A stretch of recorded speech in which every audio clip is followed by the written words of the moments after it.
Hello guys, just making a tribute to a former British heavyweight champion who was killed in a mindless, vicious attack in southwest London.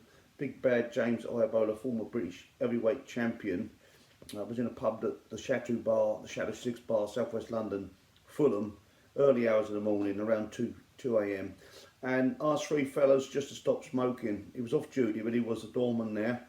Very giant of a man, 6'9", very polite gentleman out the ring. Asked the guys politely to stop smoking. The smoking ban had just come in, only a couple of weeks in England at this time, and although they were in the garden bar, it was enclosed, they weren't allowed to smoke. He gently asked them to stop smoking. There were three fellas together, and when he did so, they ignored him and carried on smoking.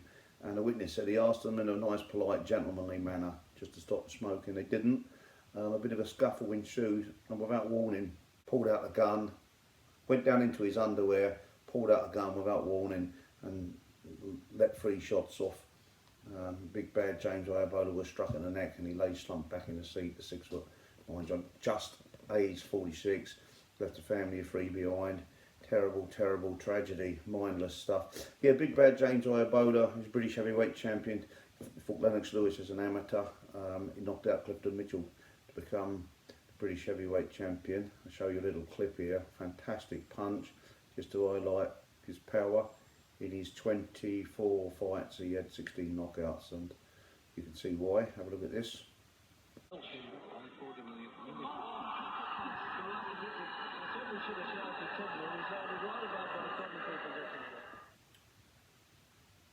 Yeah, but yeah, just what a terrible, terrible shame, you know. What a cowardly thing to do. The man didn't want any trouble. He didn't look for a fight. It was documented in court.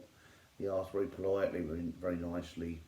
That could have been the end of it, but these guys jumped in their eye. Always wanted to make something of it. Didn't do too well in the scuffle. Don't start a scuffle if you can't handle it. Three of them, one of him, and as I say, without warning, put his hand down into his trousers, drew something apparently from, you know, his underwear, pulled out a shotgun, and the rest we know. But what you know, the terrible tragedy is, there's just no winners there, is there? Life imprisonment for that fella.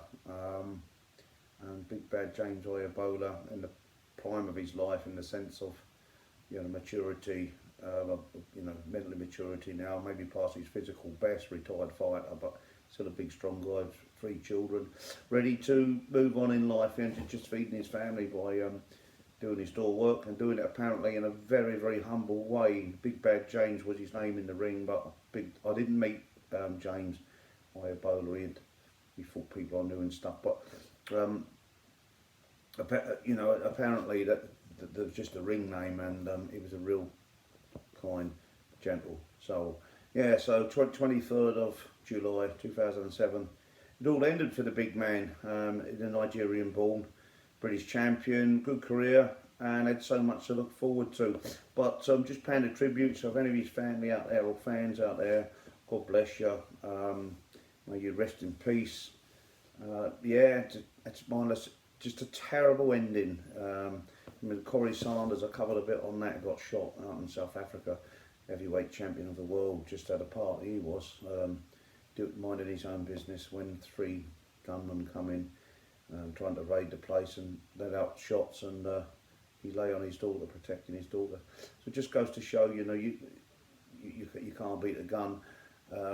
With your fist, you can't take a fist fight to a gunfight. But this is not the argument. These guys were both off duty. They weren't in a violent mood or situation. But it just goes to show out there, guys, no matter how big or strong, if you've got somebody willing to use a shooter and willing to go and get 25, 30 years and take somebody's life, there's not much defence you can put up to it, is there? Because in the case of Corey Sanders, the sniper, he was just had a 21st birthday. He lay on his daughter, protecting her, took a fatal shot, and Big Bad James Iyabola politely asked three gentlemen to stop smoking, and that's all it was, very politely, witnessed, and shot dead for his efforts. But what does it mean, you know? It's just mindless, isn't it? You know, where are these guys going to shoot a bloke over an altercation? It's just, you know, if you're on the end of a severe beating or on the aggressor, you can maybe sort of understand it. Still not a reason, but you can maybe understand it. But yeah, just a tribute there to Big Bad James Iabbola, who was anything but bad, I'm told. Was a lovely gentleman. Rest in peace. And just a little tribute to you. Long live, mate. God bless.